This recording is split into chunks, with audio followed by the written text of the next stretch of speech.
لاہور سے مشتاق شاکر کی رپورٹ کے مطابق کوآرڈینیٹر وزیر اعظم پاکستان برائے امور کشمیر محمد شبیر عثمانی کا غلام عباس کالونی کا دورہ، مسائل کے فوری حل کی ہدایات۔ وزیر اعظم پاکستان میاں محمد شہباز شریف کی خصوصی ہدایات پر کوآرڈینیٹر برائے وزیر اعظم امور کشمیر محمد شبیر عثمانی نے محکمہ امور کشمیر کی سرکاری اراضی کے معائنے کے لیے غلام عباس کالونی مرید کا دورہ کیا۔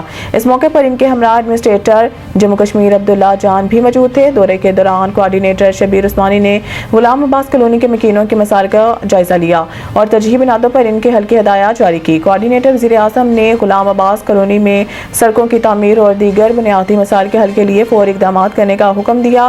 انہوں نے واضح پیغام دیا کہ محکمہ امور کشمیر کی 1 انچ سرکاری اراضی پر بھی قبضہ برداشت نہیں کیا جائے گا اور قبضہ مافیا کے خلاف سخت کارروائی عمل میں لائی جائے گی۔ اس موقع پر انہوں نے ایڈمنسٹریٹر امور کشمیر عبداللہ جان اور فیلڈ انچارج سید ضامن رضوی کی ماضی کی خدمات کو سراہا اور ان کی کوششوں کی تعریف کی۔ مزید برآں شبیر عثمانی نے کہا کہ وزیر اعظم پاکستان کی ہدایت کے مطابق ایڈمنسٹریٹر جموں کشمیر اور فیلڈ انچارج کو قبضہ مافیا کے خلاف جامع عمل بنانے کی ہدایت دی گئی۔